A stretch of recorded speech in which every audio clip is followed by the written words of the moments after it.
Hello, and welcome to Q&A with NPLI. Today's question is, should our church apply for the IRS 501c3? I cannot answer that question for you. However, I can provide you with some information to help you make an informed decision.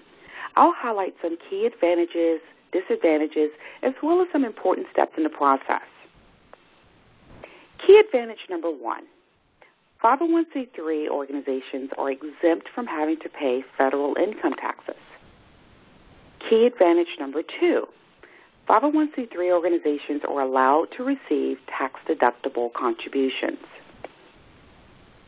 Now let's take a look at some of the disadvantages. Key disadvantage number one is that it involves completing a government application, which can be 10 pages or more, depending on your specific activities. Key disadvantage number two is that it involves submitting an application fee or paying an application fee, and that application fee can be up to $850. Now let's take a look at those key advantages and key disadvantages side by side. We have the key advantages on the left-hand side and the key disadvantages on the right-hand side. Now let's take a look at the fact that churches are automatically exempt. Churches are automatically a 501c3, and they do not have to apply to become a 501c3 because they're automatically a 501c3, meaning that they automatically receive all of those benefits, those advantages that were highlighted, including those two key advantages. They're exempt from federal income taxes automatically, and they are allowed to receive tax-deductible donations automatically. They do not have to complete the application, which is called the Form 1023. So if they don't have to complete the application and they already have the advantages of being a 501c3 because they are a 501c3, then why would a church want to apply for something that they already have?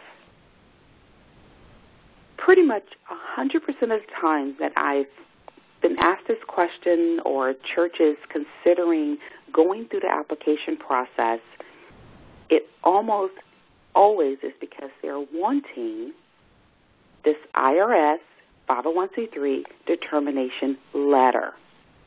This letter is the only thing that a church doesn't automatically receive.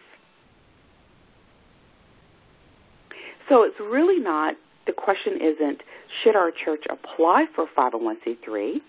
It's really, should our church complete the application so that we can get the 501c3 letter? Because remember, the church already has all of the advantages, and the church is already a 501c3. So the question is really, should we go through the application process to get the letter? So the question is, why would a church want the letter? Almost always it's because the church is wanting to receive donations from people and companies outside of the church. And those people and as well as companies outside of the church are asking the church to provide them with the letter, the IRS determination letter.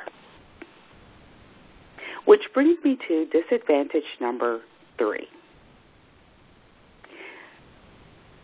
which is the church basically pierces its protective shield by completing the application to receive that 501c3 letter, because the information on that application is open to the public. Let me tell you a little bit more about the protective shield. Churches automatically have a protected shield around them. That means their financial information as well as other information as far as their activities and how they're managing their church. All of that is protected, and it doesn't have to be disclosed. However, when the church decides to, let's say, complete the 501c3 application in order to get the letter, they voluntarily disclose information that would otherwise be protected and unknown to people outside of the church. So it pierces that protective shield. And when they do more and more of disclosing of that information, it continues to pierce that shield. until the shield has a lot of just, little holes that's been kind of pierced. So the church can decide to whether to keep that protective shield intact or to do what it can to reduce any piercing of that shield. So here are the next steps.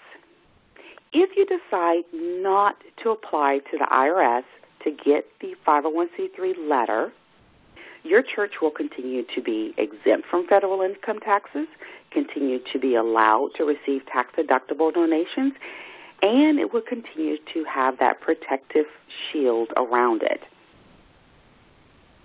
However, if you decide to apply to the IRS to get the 501c3 letter, your church will continue to be tax-exempt, will continue to be able to receive tax-deductible donations, and it would need to complete the IRS Form 1023 as well as Schedule C. It would need to provide the financial details for each exempt year.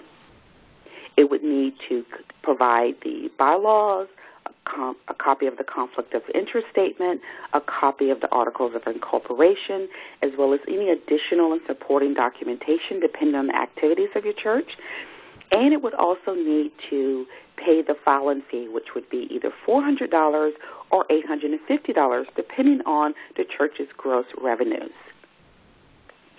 And it would also mean by providing that information, by disclosing that information that would be open to the public, that it also pierces the protective shield around the church.